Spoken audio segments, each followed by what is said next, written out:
여러 계시를 받은 것이 지극히 크므로 너무 자만하지 않게 하시려고 내 육체에 가시 곧 사탄의 사자를 주셨으니 이는 나를 쳐서 너무 자만하지 않게 하려 하심이라. 아멘.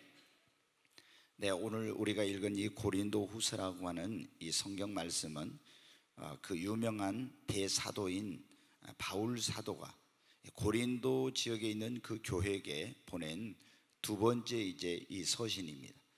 이 사도 바울은 어떤 기독교가 되게 한 그런 사람, 정말 역사의 그런 어떤 한 획을 그은 그런 인물이라고 이렇게 합니다. 사도 중에 사도요, 정말 대사도라고 불리는 사람인데, 근데 이분이 지금 고린도 교회의 성도들에게 편지를 보내면서 자신에게 있는 그 아픔을 고백을 하고 있습니다. 자기에게 가시가 있다고 하는 거예요. 이 가시라는 것이 어떤가, 찌르고 아프게 하고 고통을 주고 괴롭게 하는 것이 가시죠. 근데 이 사도 바울은 이렇게 위대한 대사도인데, 그런데 이 사람에게 자신에게 크나큰 고통과 아픔과 괴로움을 주는 이런 가시가 있었다. 이 가시가 무엇일까? 많은 사람들이 사도 바울이 눈이 안 좋았어요.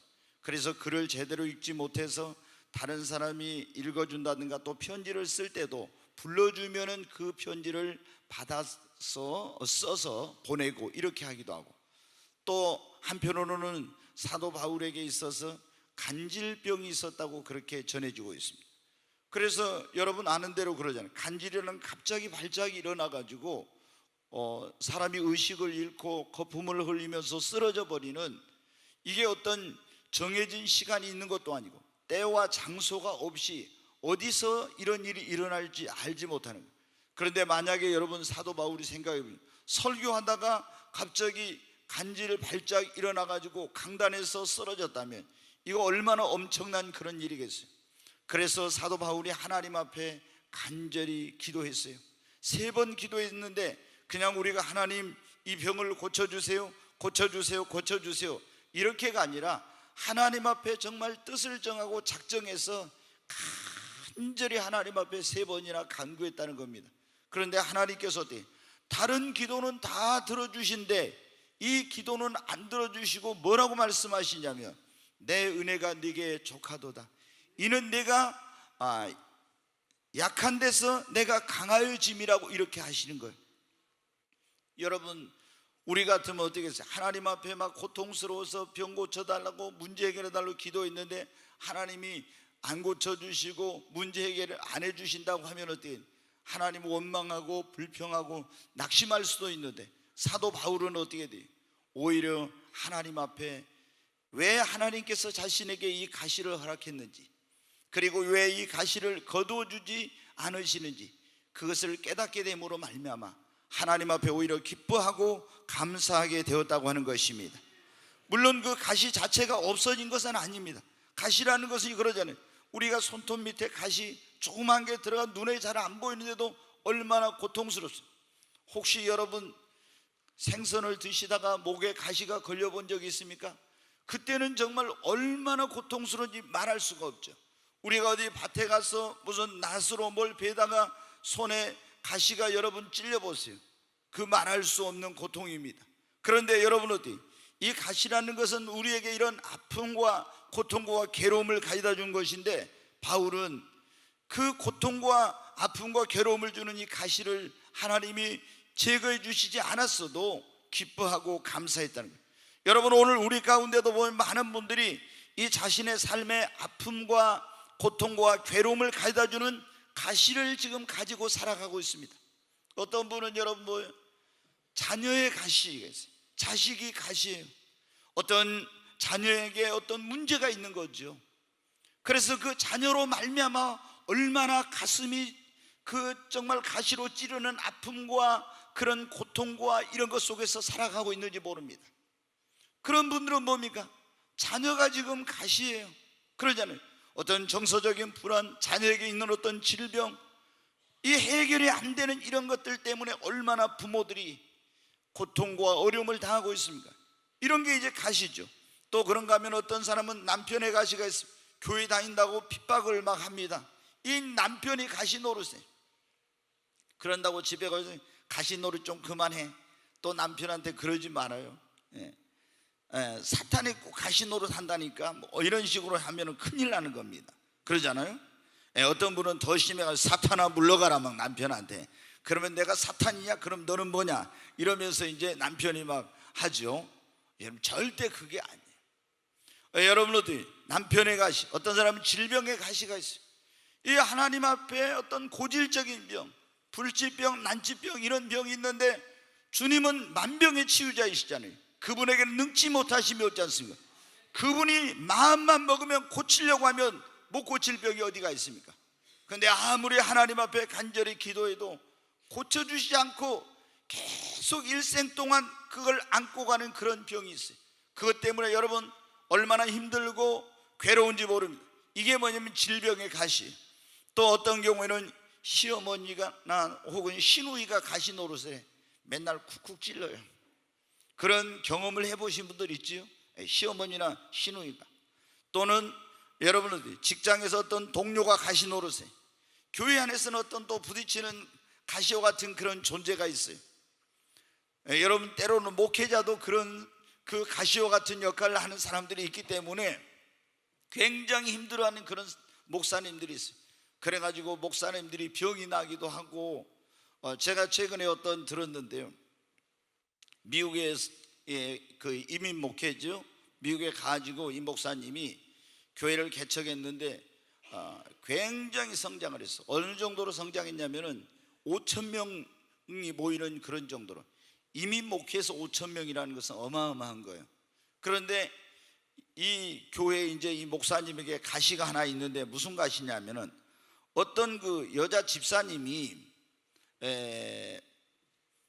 어떤 남편이 이렇게 뭐 차 타고 갔다 이제 일찍 돌아가셨대요. 근데 이분이 이제 그 보상도 많이 받고 어떤 뭐 사업을 해서 돈을 많이 벌었는가 봐요. 근데 이제 오직 이 여집사님이 주의 일만 해요. 그리고 이제 교회 와서 열심히 기도하고 그렇게 하는데 꼭 하얀 옷을 입고 있잖아요. 예배 때 목사님이 딱 보이는데 와가지고 1부, 2부, 3부 예배를 다 참석해.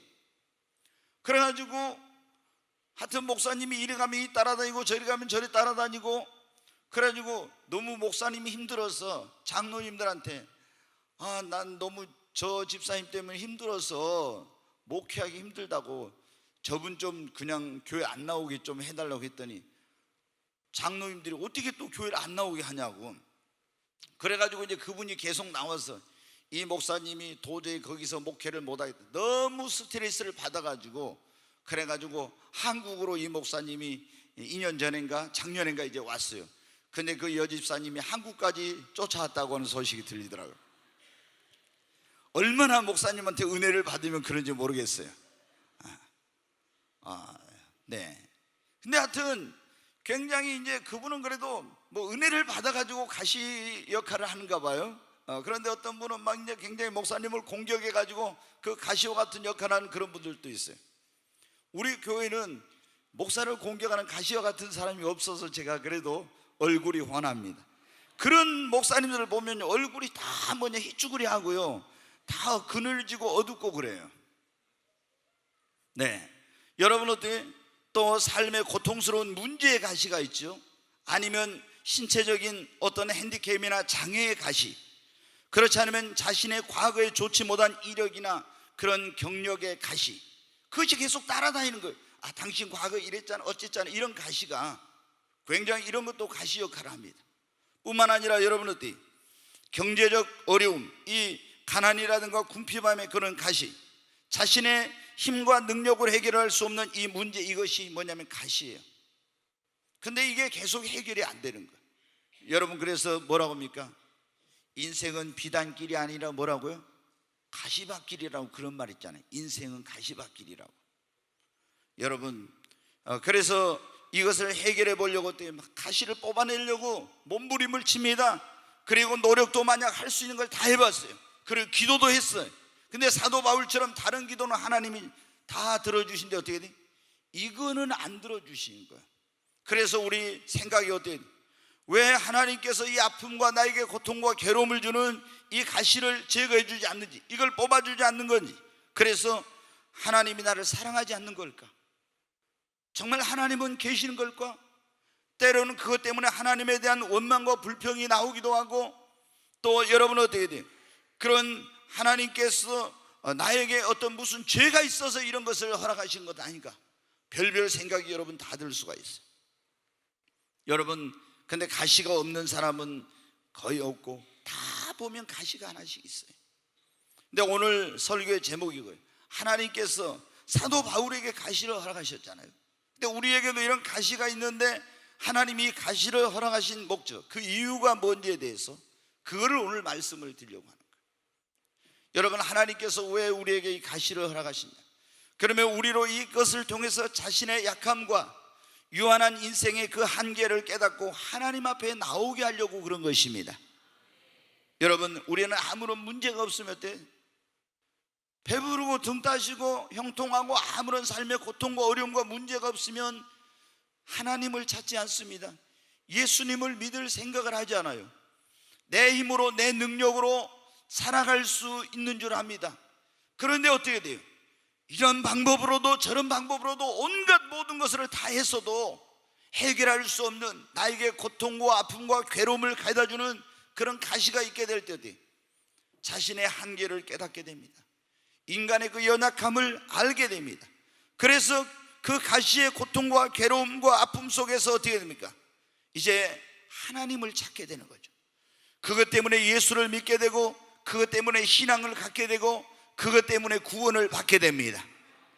여러분, 오늘 여러분 가운데도 지금 여러분의 그런 가정이나 자녀들이나 여러분의 건강이나 삶의 어떤 가시와 같이 아픔과 고통과 괴로움을 주는, 찌르는 그것 때문에, 그런데 병원에 가도 안 돼, 어떤 무슨 방법으로도 해결이 안 되는 것 때문에 여러분 어떻게 돼? 이제 교회나 가볼까? 하나님 앞에 한번 나가볼까? 이래서 오신 분들이 있을 거예요.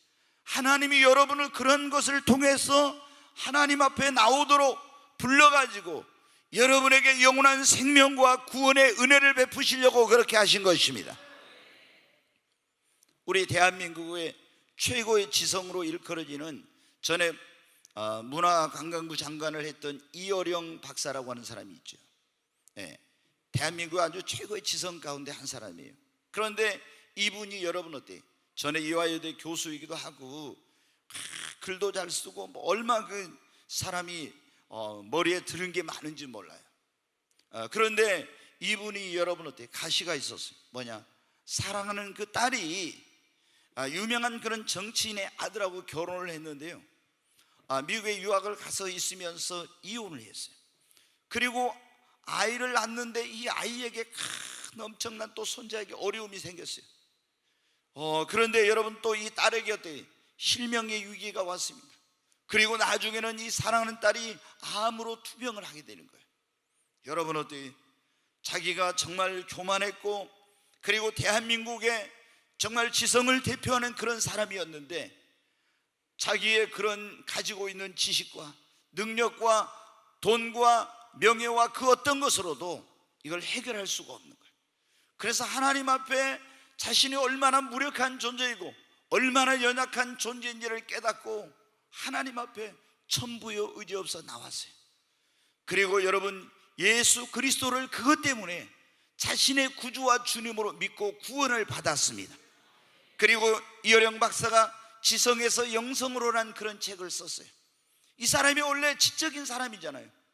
그런데 정말 인간은 창조주 하나님을 떠나서, 물고기가 물을 떠나서 살 수 없는 것처럼 인간은 창조주 하나님이 없이는 살 수가 없는 그런 존재이구나, 이거를 깨닫고, 그리고 구원자이신 예수님을 믿고, 그리고 이제 그 변화된 새로운 삶을 지금 살고 있어요.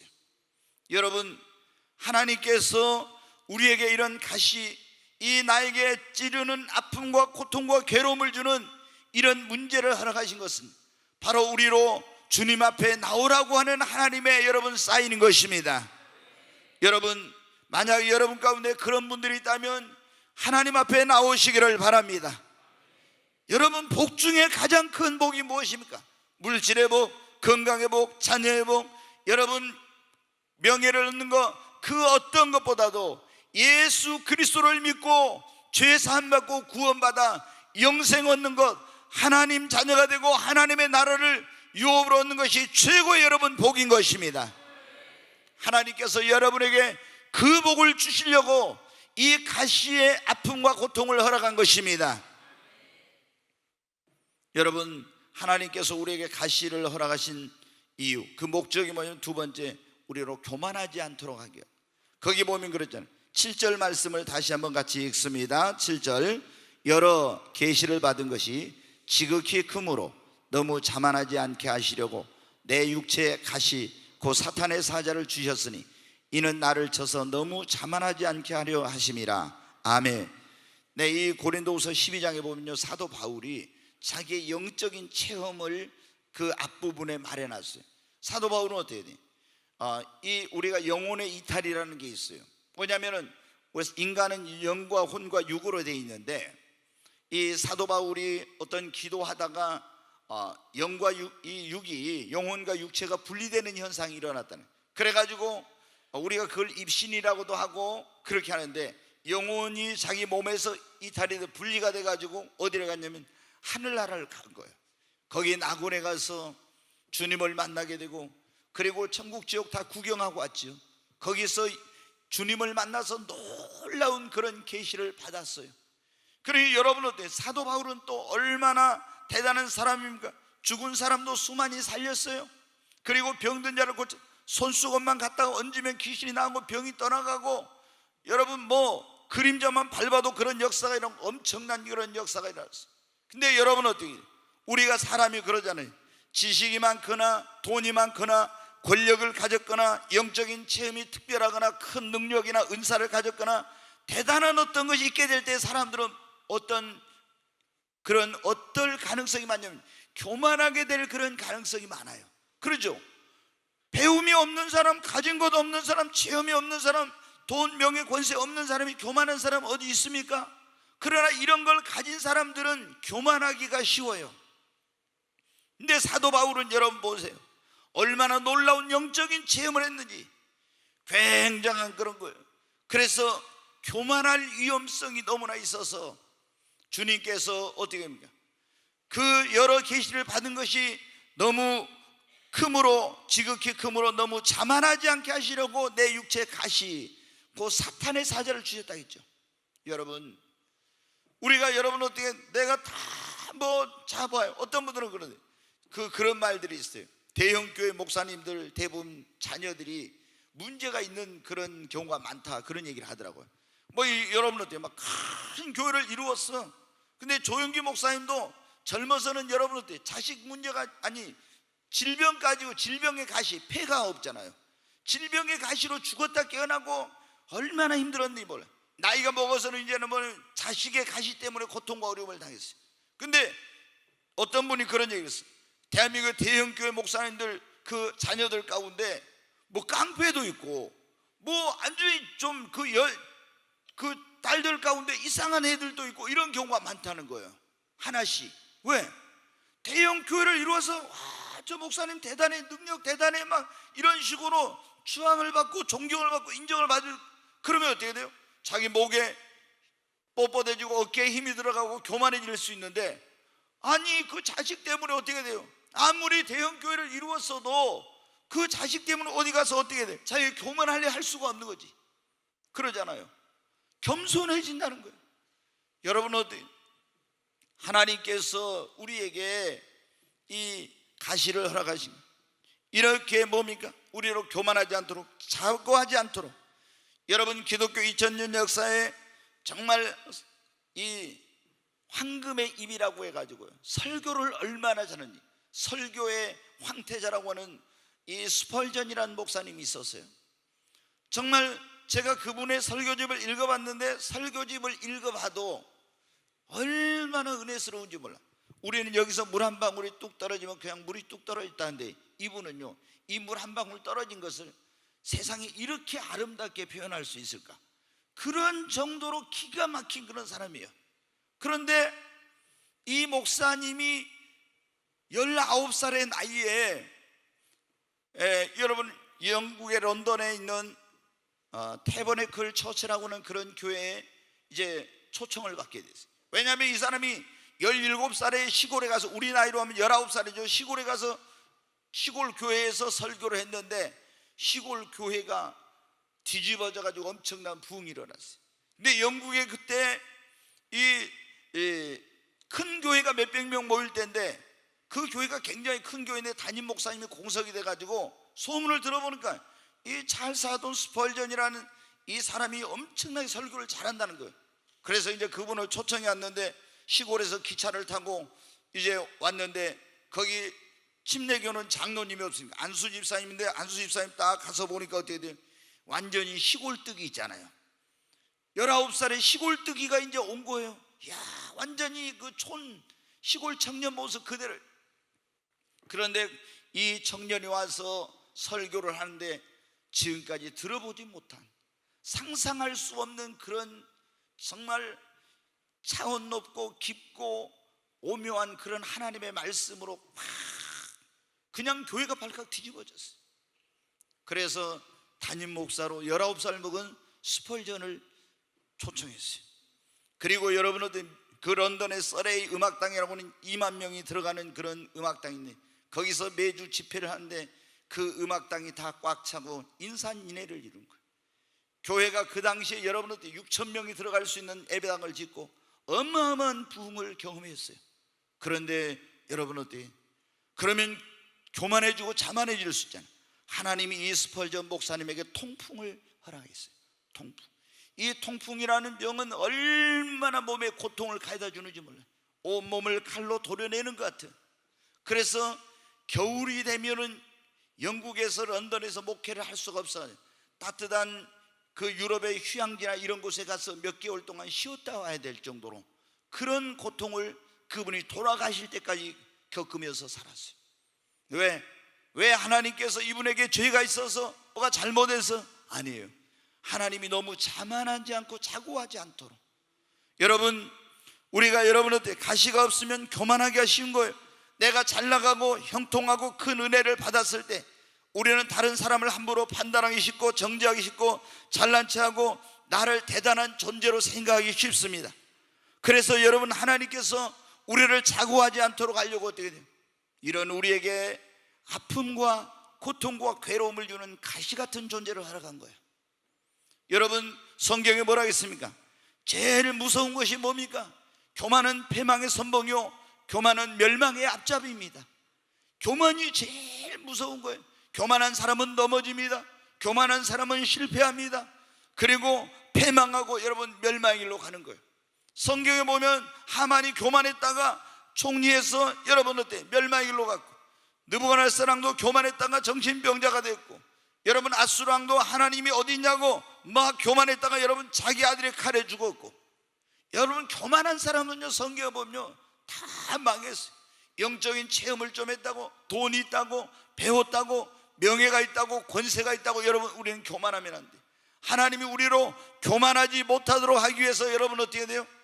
내가 이 한 가지만 없으면 우리 그럴 수도 있죠. 근데 여러분 그 한 가지 고통스러운 걸 허락하신 것은 바로 하나님께서 우리로 자만하지 않고 교만하지 않도록 그 안전장치로 주신 거예요. 여러분, 그래서 우리가 계속 이런 기도해도 이것은 하나님께서 이 아픔과 고통을 주는, 나에게 괴로움을 주는 그 가시를 허락하신 것입니다. 세 번째로 여러분, 하나님께서 우리에게 가시를 허락하신 것은 뭐냐면 우리로 하나님만 의지하도록, 우리 자신의 힘과 능력이나 물질이나 사람이나 권력이나 이런 것들을 의지하지 않고 약할 때 강함 되시는 하나님만 의지하도록 하기 위해서 우리에게 가시를 허락하신 것입니다. 네, 여러분, 사도 바울은 어때? 학문과 지성과 능력과 감과 영성 모든 것이 뛰어난 사람이었어요. 그런데 여러분은 하나님께서 이 가시를 통해서 넌 너 자신의 힘과 능력으로 네가 가지고 있는 지성과 이런 네가 가지고 있는 영적인 능력으로 살아갈 수 없다. 오직 하나님만 의지하고 주님만 바라보도록 하기 위해서 하나님이 이 바울에게 이런 아픔과 고통을 주는 그런 가시를 허락한 것입니다. 여러분, 하나님께서 여러분에게도 마찬가지입니다. 여러분의 오늘 삶에 이런 찌르고 아프고 고통스러운 이런 것, 네가 돈 있어도 네 돈으로 살 수 없어. 내가 배웠어도 하나님 없이는 살 수 없어. 오직 약할 때 강함 되시는 주님, 정말 하나님만 의지하고 주님만 바라보며 우리의 인생이 살도록 그렇게 하나님께서 나에게 이 가시를 여러분 허락하신 것을 기억하시기 바랍니다. 그래서 우리는 더더욱 어떻게 돼? 내가 가지고 있는 어떤 재물이나 내가 가지고 있는 능력이나 지식이나 사람이나 권력이나 그 어떤 것도 의지하지 말고 오직 하나님만 여러분 의지해야 됩니다. 도울림이 없는 인생이나 방백들을 의지하지 말고 야곱의 하나님을 의지하라고 했잖아요. 하나님만이 우리의 힘이 되시며 능력이 되시고 우리의 도움이 되십니다. 여러분, 사람을 의지하고 돈을 의지하고 권력을 의지하고 자기의 지식과 어떤 이런 것들을 의지한 사람들은요 다 나중에 실패합니다. 여러분, 영원한 것은 하나님밖에 없습니다. 우리가 여러분 믿고 의지할 분은 주님밖에 없는 것입니다. 그래서 하나님께서 그거를 우리에게 깨달으라. 그리고 하나님을 의지하고 살라고. 그러면 하나님께서 여러분, 저는 목회를 하면 할수록 그걸 깨달아요. 주님, 저는 제 힘으로 능력으로 아무것도 할 수 없습니다. 제가 목회를 시작할 때 처음에 저는 너무 자신이 있었어요. 정말 제가 설교하면 수천 명, 수만 명의 사람이 모이고 감동받고 교회는 막 굉장한 부흥이 일어나고 저 굉장히 그런 어떤 확신과 자신감이 있었어요. 그런데 하면 할수록 제가 깨달았어요. 나는 내 힘으로 능력으로 아무것도 할 수 없구나. 정말 하나님이 아니면은 내가 아무것도 할 수 없구나. 그래서 늘 저는 주님 앞에 그런 고백을 합니다. 하나님, 제 힘으로 제 능력으로 아무것도 할 수 없어. 이는 힘으로 되지 않고 능으로 되지 않고 오직 나의 신으로 된다고 했는데 하나님의 성령으로 역사해 주옵소서. 여러분, 하나님의 성령님의 역사가 주님의 도우심이 아니면 우리는 살 수 없어요. 그 가시를 통해서 하나님은 우리에게 그거를 깨달으라고 한 것입니다. 하나님을 의지하는 인생은요 부끄러움을 당하지 않습니다. 하나님을 의지하는 사람은 실패하지 않습니다. 도울림이 없는 방백이나 인생들이라는 물질이나 이런 걸 의지하다가 있잖아요. 사람의 힘으로 능력으로 물질로 권력으로 해결할 수 없는 문제에 부딪히면요 사람들이 낙심하고 자포자기 절망에 빠집니다. 그러나 여러분, 하나님을 의지하는 사람은 결코 무너지거나 실패하지 않습니다.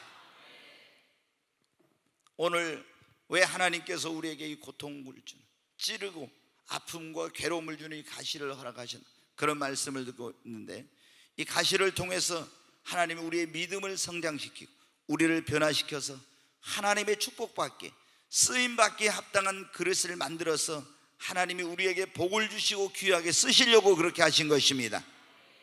사도 바울이 여러분 어떻게 처음에 보면 가문이 대단해요. 이스라엘의 초대 왕이 나온 베냐민 지파예요. 최고의 그 어떤 학문의 전당이라고 하는 가말리엘 문화에서 여러분 배웠어요. 오늘날로 하면은 하버드라든가 프린스턴이나 이런 데에 가서 공부를 한 거예요. 그리고 여러분 어떻게 아주 대단한 그런 어떤 거기서도 능력을 인정받았어요. 여러 헬라의 그 당시 문화가 헬라 문화인데 헬라 문화를 두루 섭렵하고 몇 개국어나 되는 외국어를 자유자유 구사할 수 있는 능력이 있었어요. 근데 이 사람이 또 여러분 예수 믿을 때도 그냥 믿었습니까? 그 이제 예수 믿기 전에도 유대인들에게 대제사장들에게 굉장한 그런 인정을 받던 이런 사람이 율법으로도 흠이 없고 굉장했던 그런 사람이 예수님 믿을 때도 돼. 다메섹으로 예수 믿는 사람 체포하러 가다가 거기서 예수님 만나는 극적인 체험을 하고 예수를 믿었잖아요. 회심을 했어요. 그리고 아라비아로 가서 또 거기서 어떻게 돼요? 놀라운 그런 영적인 체험들하고 수없이 많은 그런 놀라운 영적인 체험을 한 거예요. 그러니까 여러분 어떻게 되겠어요? 이렇게 정말 이런 체험들을 하고 나니까 지성, 영성, 인격도 배경도 모든 것이 뛰어난 그런 사람이니까 어떻게 돼요? 그러니까 이 사람이 그 예수님의 수제자인 베드로한테도 뭐라 했어요? 베드로가 그 음식을 먹다가 유대인들이 오니까 다른 안 먹은 척하고 갔잖아요. 그러니까 베드로 사도를 불러가지고 네가 유대인으로서 어찌 이방인과 함께 음식을 먹으면서 막 이러면서 막 책망을 하고 내가 모든 사도보다 부족한 게 뭐가 있냐 막 이렇게 성경에 보면 큰 소리 쳤어요. 처음에 그렇잖아요. 그런데 가시를 통해서 여러분 어떻게 이제 하나님이 어느 날 가시를 줘가지고 가시를 통해서 고통을 당하면서 설교하다가 여러분 보세요. 손수건만 얹어도 귀신 나가고 병 떠나가고 막 이런 죽은 자도 살아나고 이랬는데 설교하다가 거품 흘리고 푹 쓰러졌다가 일어나고 이런 일을 당하면서 여러분 어떻게 교만할래 할 수가 없죠. 그러면서 철저히 가시의 고통 속에서 깨어진 것입니다. 변화된 것입니다. 여러분 하나님께서 그렇게 해가지고 어떻게 이 사울을 바울되게 만들어서 위대한 하나님의 종으로 쓰신 것입니다. 여러분 하나님께서 여러분에게 정말로 큰 복을 주시고 여러분을 귀하게 쓰시려고 할 때는 여러분 그냥 쓰지 않습니다. 이런 우리에게 고통과 아픔과 괴로움을 주는 가시를 통해서 어떻게 합니까? 우리를 깨뜨리고 우리를 변화시키고 우리를 믿음의 사람으로 새롭게 하나님께서 만들어가지고 그래가지고 하나님이 우리를 축복해 주시고 하나님이 우리를 귀하게 쓰시는 것입니다. 다윗도 보면 여러분 어떻게 돼요? 얼마나 사울왕 때문에 많은 고통과 어려움을 당했는데 이 사울왕이 가시, 옆구리의 가시 어디로 가든지 찌르는 가시였어요. 근데 그것 때문에 여러분 더 기도하게 됐습니다. 더 하나님을 의지하게 몸부림치면서 그러면서 여러분 어떻게 돼요? 변화돼 가지고 정말 하나님의 마음이 합한 그런 사람 된 겁니다. 아멘. 여러분 진주가 어떻게 만들어집니까? 그냥 여러분 진주가 만들어지는 게 아니죠. 조개 속에 여러분 모래가 들어가서 그것이 상처를 내면은 그 진주가 아픔 때문에 고통 때문에 상처의 아픔 때문에 눈물을 흘리는 겁니다. 그러면서 이 상처를 계속 싸매고 아니 그것이 여러분 어떻게 돼요? 이 보석인 진주가 되죠. 오늘 나의 삶에 그런 고통과 아픔을 주는 이런 여러분 나를 찌르는 이 가시가 여러분 어때요? 바로 나를 여러분 그런 가운데서 내가 주님 앞에 기도하고 몸부림치고 깨어지고 변화돼서 어때요? 나를 하나님 앞에 보석과 같은 진주와 같은 존재로 여러분 변화시키고 있는 것입니다. 그냥 하잘것없는 그냥 조개였는데 그 아픔을 통해서 보석인 진주가 되는 거죠. 여러분 하나님께서 우리에게 이런 가시의 아픔을 통해서 우리의 믿음을 성장시키고 우리를 변화시키고 이렇게 해서 하나님이 우리를 축복하시고 우리를 들어 쓰시려고 이렇게 하신 걸 믿으시기를 바랍니다. 또 이 하나님께서 우리의 가시를 허락하신 것 가운데 하나가 뭐냐면요, 우리로 안일하고 나태한 삶을 살지 못하게 하려고. 어떤 목사님은요, 그런데 이스라엘 백성들도 보면 그래요. 가나안 땅을 이제 들어갔어요. 하나님이 약속해 주신 그 땅에 들어갔는데 하나님 그 땅에 있는 원주민들 다 몰아내지 않고 원주민을 좀 남겨놨단 말이에요. 그럼 이스라엘 백성들이 좀 안일하고 나태하면 그 원주민들이 어때요? 하나님이 그렇게 너희 옆구리에 가시가 될 것이다 그랬죠. 성경에 보면 너희 옆구리에 가시가. 그럼 이 사람들이 기도도 안 하고 죄 짓고 좀 안일하고 나태하고 타락한 생활하면 그 옆구리에 가시라고는 이방인들이 어떻게 돼요? 이스라엘 사람들을 막 찔러버려요. 고통을 줘. 그러면 어떻게 돼요? 이 고통을 당할 때, 가시 때문에 고통을 당할 때 이스라엘 백성들이 하나님을 막 찾고 부르짖고 기도하고 회개하고 돌이키는 그런 역사가 일어났죠. 그러니까 하나님이 그래서 그 가시를 거기 이방인을 가시로 놔둔 거예요. 어떤 목사님은 그런데요, 몸에가 주님 앞에 열심히 기도하고 사역 잘할 때는 괜찮은데요, 조금만 안일해지고 나태하면요, 이 몸에 병원에 가서 고칠 수 없는 그 병이 있잖아요. 그 사람들이, 그 의사들이 진단해 본 거예요. 당신 이거 살아있는 게 기적이라고. 근데 열심히 주님 섬기고 할 때는 아무 문제가 없어. 근데 조금 안일하고 나태하잖아요. 그럼 거기에 이제 고장을 일으켜가지고 막 곧 죽게 생긴 거예요. 그러면 어때요? 신호가 왔어. 하나님 나보다 빨리 깨어있으라, 교만하지 말고 나태하지 말라구나, 이렇게 하고. 제 아들이 서울에서 신학대학원 다닐 때 이 교회 저 교회 많은 교회를 갔어요. 근데 이제 서울에 강남에 그 잠실에 있는 어떤 교회를 나중에 이제 거의 다녔었는데 저한테 이제 그런 거예요. 아버님, 그 이제 지금 잠실에 있는 교회, 그 교회에 이제 그 목사님이 원래 한국을 대표하는 침례교회 이런 유명한 그 부흥사 목사님이에요. 근데 그 아들이 이제 그 아버지를 이어서 이제 담임 목사가 됐어요. 그 며느리도 또 이제 대학 무슨 청년들이 몇천 명 모이는 그 교회 또 그런 목사예요. 그게. 근데 이 아들 목사, 지금 담임 목사가 된 그 아들 목사가 뭐냐면은요, 이 다리에가 뭐 골수암 같은 그런 게 있다 하더라고요. 그래가지고 다리가 온전히 걷지를 못해요. 인물도 정말 잘생겼어요. 제가 우스운 얘기 할게요. 어디 가면 저보다 인상이 좋다고 잘생겼다는 얘기 많이 하는데, 제가 그분 보니까요, 저보다 훨씬 잘생겼더라고. 내가 보니까. 아니, 보니까 우리 성도님들은 제가 잘생겼다 하니까 별로 아멘 함도 안 하더라고요. 그 아멘 안 한 건 뭐냐면은 여러분이 열등감을 갖고 있는 거예요. 열등감 안 가진 사람은 잘생겼다고 막 박수를 쳐주는데, 이게 열등감을 갖고 있는, 전 너무 잘생기면 있잖아요, 아멘이 안 되고 괜히 그런 게 있거든요.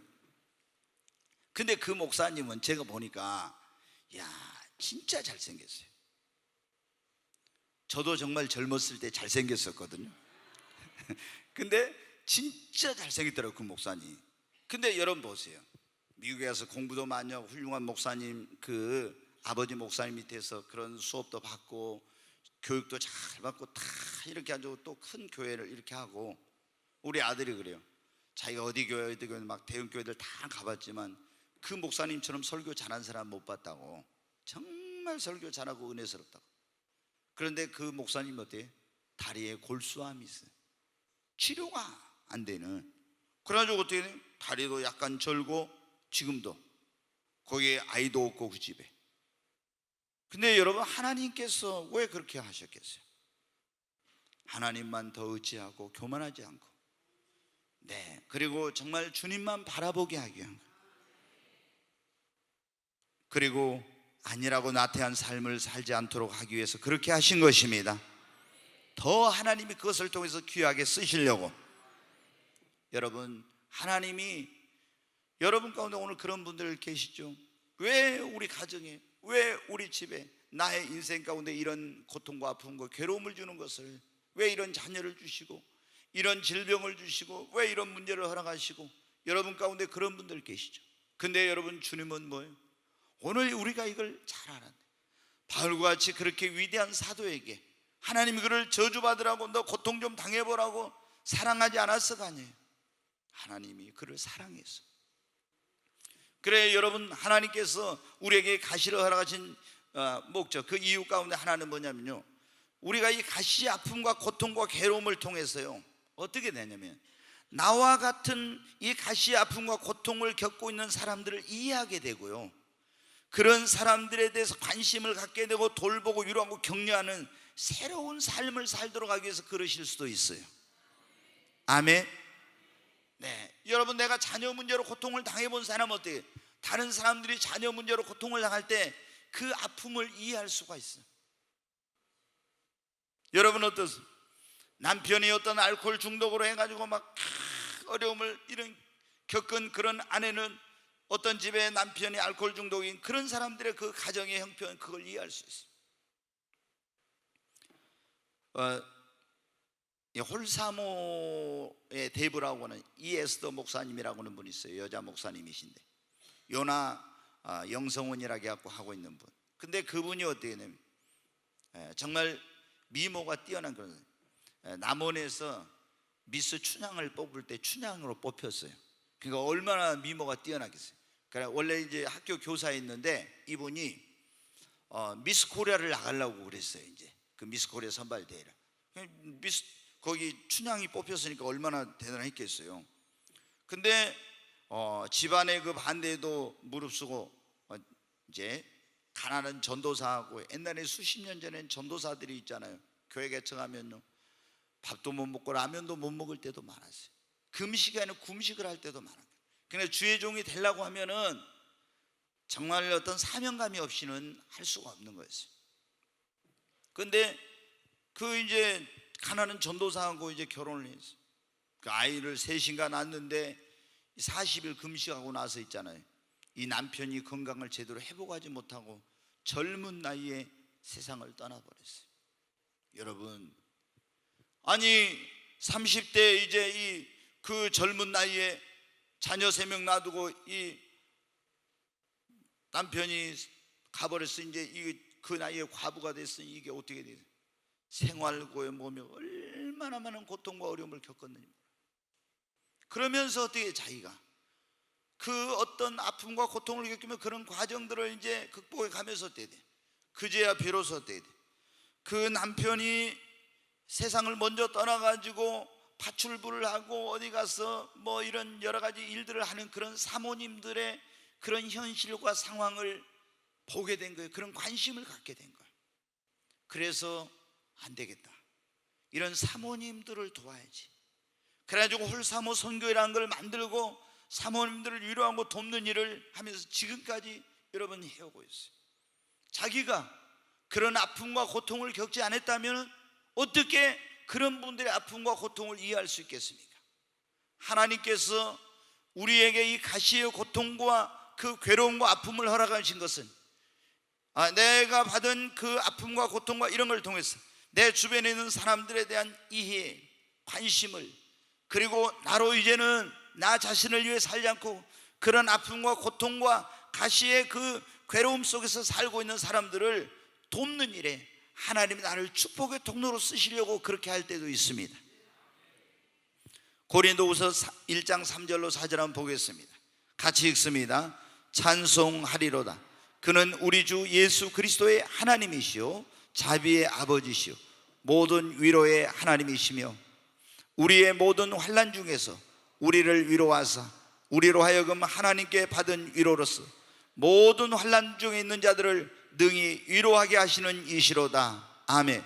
이 4절에 보면 우리의 모든 환난 중에 우리를 위로하사, 여러분 믿습니까? 우리의 모든 환난 중에 우리를 위로하사 우리로 하여금 하나님께 받은 위로로서 모든 환난 중에 있는 자들을 능히 위로하게 하시는 이시로다. 우리가 환난 가운데 있을 때 하나님이 우리를 위로해 주시고 그 하나님께 받은 위로로 환난 중에 있는 사람들을 위로하도록 하기 위한 거라는 거예요. 아멘. 여러분, 오늘 여러분 가운데 이런 지금 고통, 찌르는 것 같은, 정말 가슴을 찌르고 고통스럽게 하는 이런 가시, 이 아픔, 이 정말 괴로움을 주는 그런 가시를 안고 있는 그런 분들이 많이 있을 겁니다. 여러분, 우리가 이 가시를 하나님께 허락하시고 하나님 앞에 나와서 우리로 예수 믿고 구원받게 하려고, 또 하나님 우리를 너무 자고하지 않도록 겸손한 삶을 살려고, 그렇게 세 번째는 하나님 우리의 연약함을 깨닫고 하나님만 의지하고 약할 때 강함 되시는 하나님의 능력을 나타내려고. 아멘. 그리고 하나님께서 가시를 통해서 우리의 믿음을 성장시키고 우리를 깨뜨리고 변화시켜서 하나님의 축복받게 쓰임받게 합당한 그릇을 만들어서 하나님이 우리를 축복하시고 쓰시려고 그렇게 하신 거예요. 뿐만 아니라 우리로 아니라고 나태한 삶을 살지 못하게 하고 늘 깨어있도록 하고, 뿐만 아니라 또 하나님께서 우리가 어떻게 돼? 환난 중에 하나님께 받은 위로로서 환난 중에 있는 자들을 위로하기 위해서 하나님이 우리에게 이런 일을 허락하신 것입니다. 여러분, 그러므로 하나님께서 이런 목적으로 우리에게 이 가시를 허락했기 때문에 지금 가시 아픔과 고통을 겪고 있는 사람들은 어떻게 합니까? 먼저 여러분 주님 앞에 나와야 됩니다. 그리고 여기 바울이 그랬던 것처럼 하나님 앞에 여러분도 기도하시기를 바랍니다. 그러면 하나님께서 깨닫게 해주세요. 왜 이 가시를 나에게 허락했는지를 하나님이 깨닫게 해주신다 이거예요. 바울이 기도하니까 하나님이 깨닫게 해주셨습니다.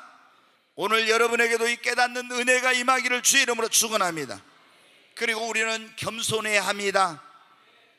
교만하고 자고하면 망하는 거예요. 겸손해.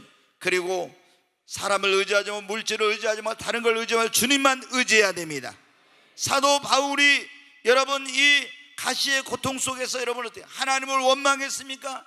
기도 안 들어주시고 이 고통을 그대로 놔둔다고 낙심했습니까? 그렇지 않았어요. 거기 여러분 9절 10절 한번 다시 한번 읽습니다. 9절 10절. 나에게 이르시기를 내 은혜가 네게 족하도다. 이는 내 능력이 약한 데에서 온전하여 짐이라 하신지라. 그러므로 도리어 크게 기뻐함으로 나의 여러 약한 것들에 대해 자랑하리니. 여기 보면 뭐라 했어요?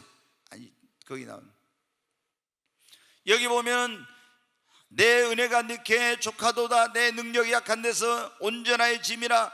그러므로 돌이 어떻게 했다고요? 크게 뭐 했어요? 크게, 그냥 기뻐하는 거예요. 크게 기뻐했습니다.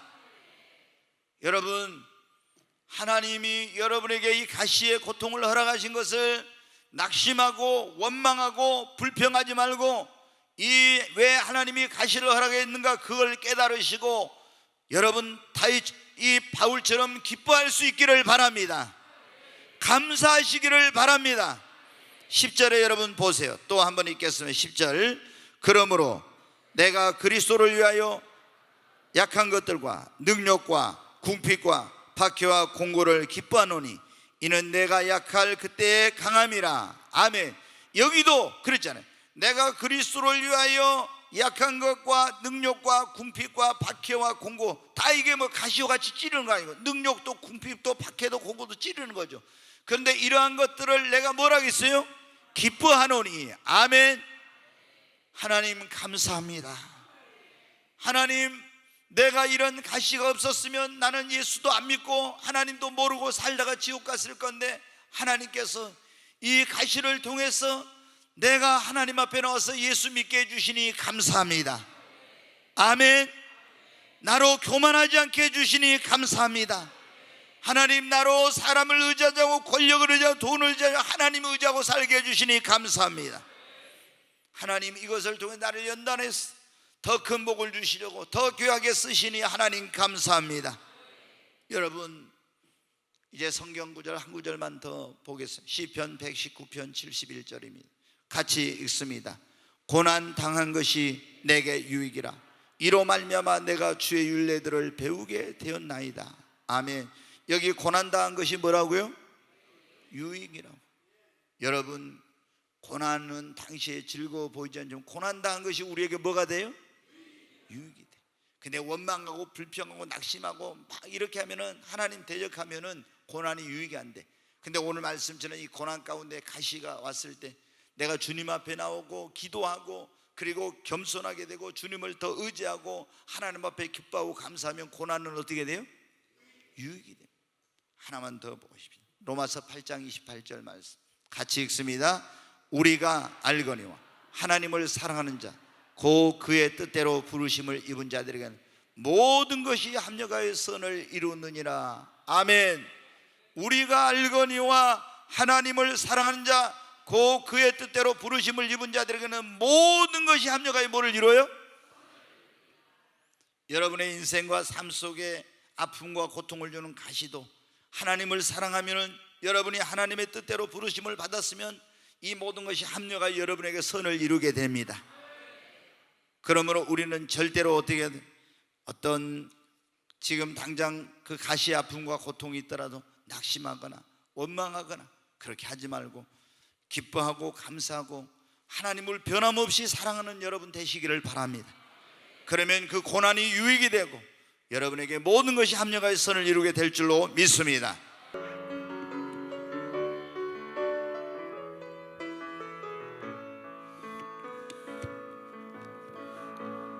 갈 때 가난 주시고 가난할 때 부욕해 하신 주 우리에게 힘을 주소서. 다시 일어날 수 있도록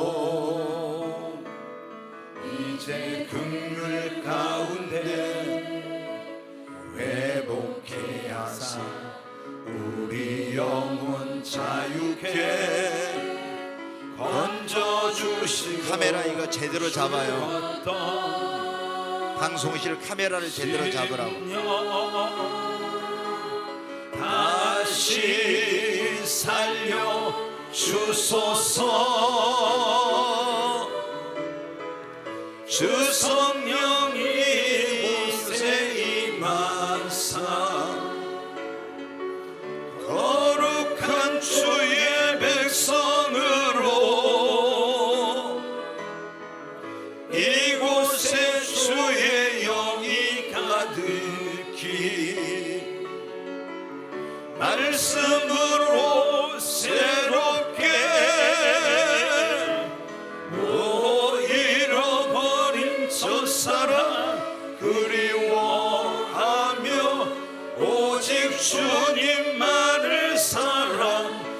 하게 하여 주소서.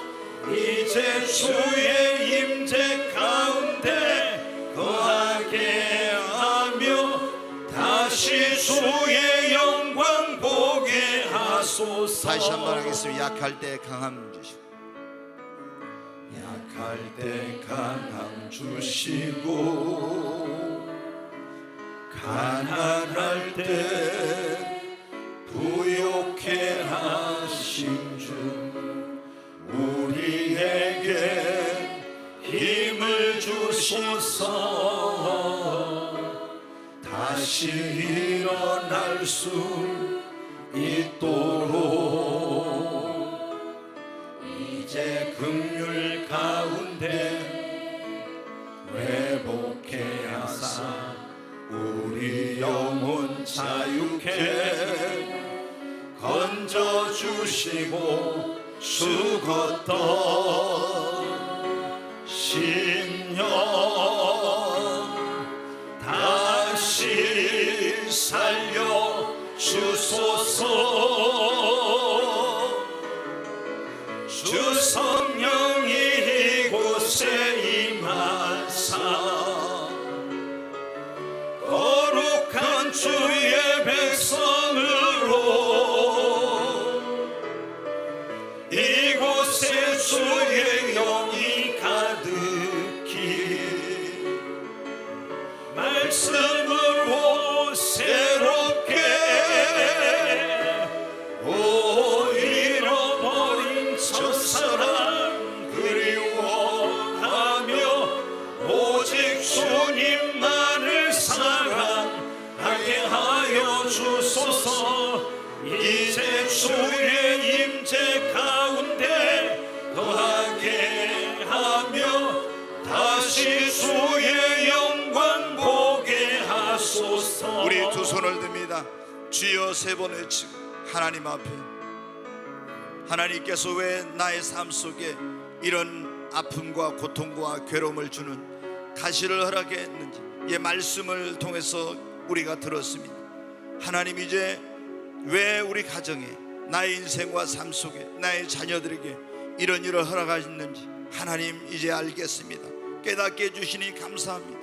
이제 주님 앞에 나왔습니다. 하나님, 아직도 알지 못하면 왜 이런 일을 허락했는지 가르쳐 주옵소서. 그리고 주님, 내가 이제는 주님만을 의지하며 겸손하게 어떠한 환경과 형편 속에서도 오직 이 고난이 나에게 유익이 될 것을, 합력할 선을 잃을 것을 믿고 감사합니다. 하나님 앞에 기도합니다. 주여 세 번 외치고 기도합니다. 주여, 주여, 주여. 간절히 하나님 앞에 기도합니다. 모든 위로와 자비의 아버지, 환난 중에 있는 우리를 위로하시고, 환난 중에 우리가 받은 위로로서 환난 중에 있는 자들을 위로하게 하시는 아버지 하나님, 왜 사랑의 아버지 독생자를 우리를 구원하기 위해서 보내주기까지 하신 그 하나님께서 우리 인생 가운데, 가정 가운데, 자녀들 가운데 이런 아픔과 고통과 찌르는 그 괴로움을 주는 이 가시를 허락했는지를 오늘 말씀을 통해서 깨닫게 해주시니 감사합니다. 아직도 이것을 알지 못하는 이들이 있다면 하나님 알게 하여 주시옵소서. 이 가시 때문에 주님 앞에 나와서 구원의 축복을 받게 해주시고 자만하지 않게 해주시고 하나님만 더 의지하게 하시고, 이 가시를 통해서 나의 믿음이 성장하고 변화되고 새로워져서 하나님의 축복받게 쓰임받게 합단 그릇 되게 하시고, 이 가시 때문에 늘 깨어있게 하여 주시고, 하나님께 이 가시 가운데서 받은 그 위로로서 이런 동일한 환난과 고통 가운데 있는 자들을 위로하는 그런 삶을 살게 하여 주시옵소서.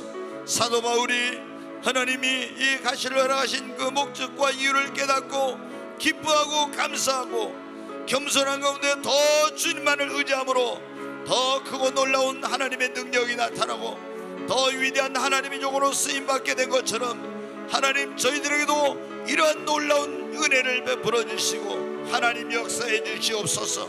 시편 기자가 고난당한 것이 내게 유익이라고 한 것처럼 하나님, 오늘의 이 고난이 우리 모두에게 유익이 되게 하여 주옵소서.